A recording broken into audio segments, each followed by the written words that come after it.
Hello everyone, Ryan here. So I wanted to try something somewhat new for my channel.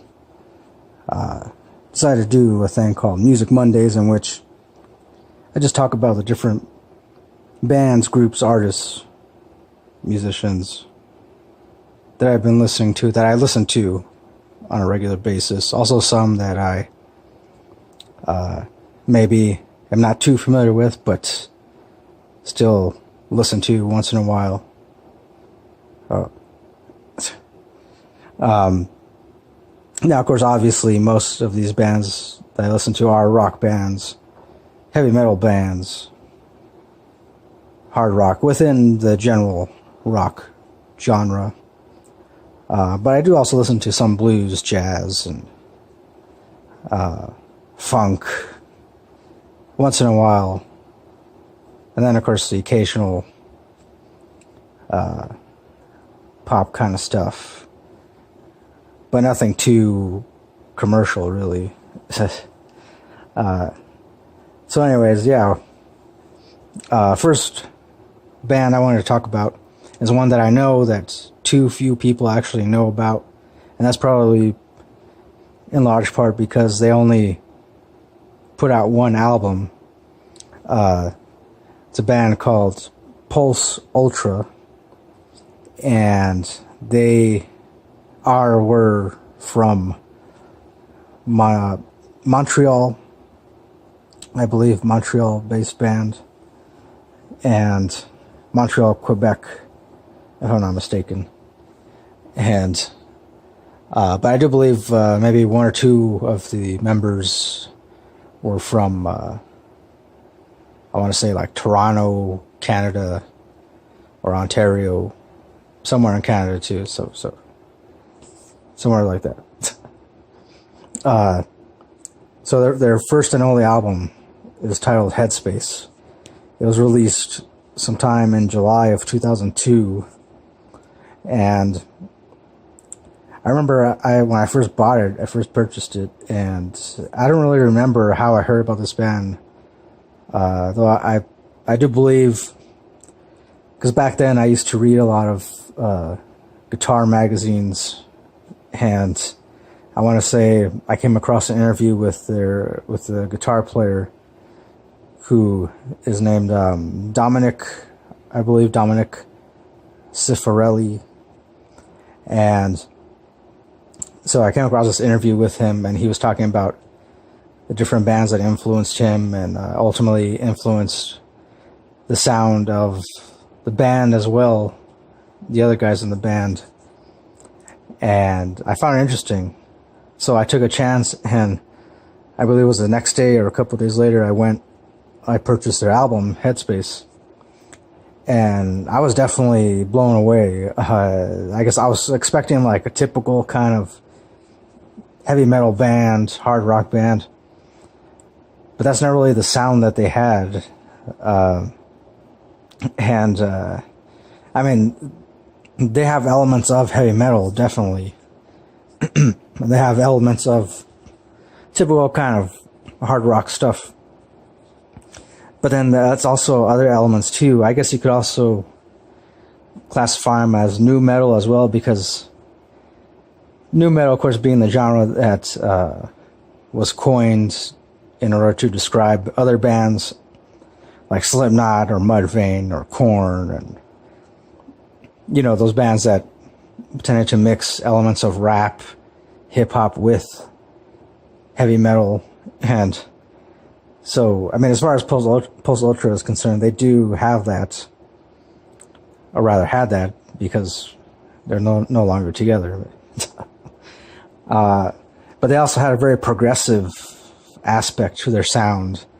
It also included like different jazz elements, blues elements, pop elements. I mean, I would even go so far as to say like some Middle Eastern kind of influences, and yeah, overall just a very eclectic sound. But at the same time, they still managed to create catchy hooks, catchy choruses, and memorable, I guess you could say, memorable guitar riffs, memorable lyrics.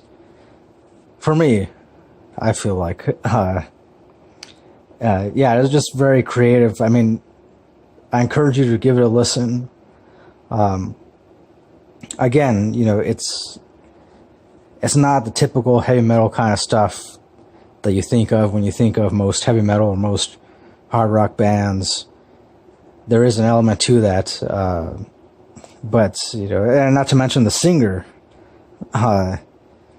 He also had a very unique range, I feel, unique tone, but also unique range. He could really hit those high notes, and to the point where he could easily go back and forth from a very deep register to a very high register, and then also in between, but then fluctuate too, back and forth. You know, I would say that, you know, usually you could credit that with studio magic, except that I've seen some of their live performances. That's another thing too. There are several, I guess you could say, video clips of their live performances on YouTube. I'll link to some of those down below. You can check those out. I'll also link to where you can listen to some of the songs on their album. You can also stream it on Spotify. All you gotta do is look it up, and but I'll also provide a link to that too if you want to check that out on Spotify. Yeah, it's just, they had a very eclectic sound, and to me it's disappointing that they didn't follow through. I mean, it's my understanding that while they were in the middle of recording their second album, that's when things kind of fell apart, I guess. Something to do with their record label.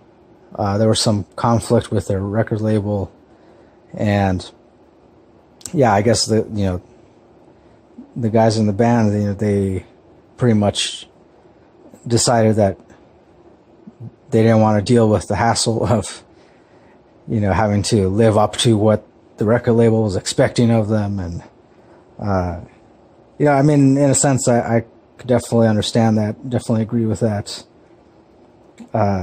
It's just too bad that that's often the case with up-and-coming bands, and,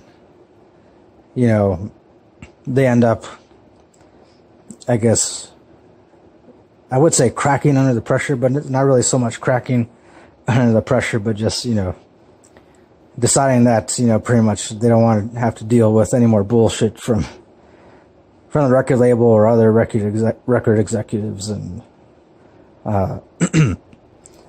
but it is one of my all-time favorite albums, definitely. This album, Headspace by Pulse Ultra. Again, definitely check it out, especially if you're a fan of hard rock, even if you're a fan of pop. I mean, because, again, like I said, so many other aspects. There are so many other aspects to their sound. And so, yeah, that'll do it for this first Music Monday.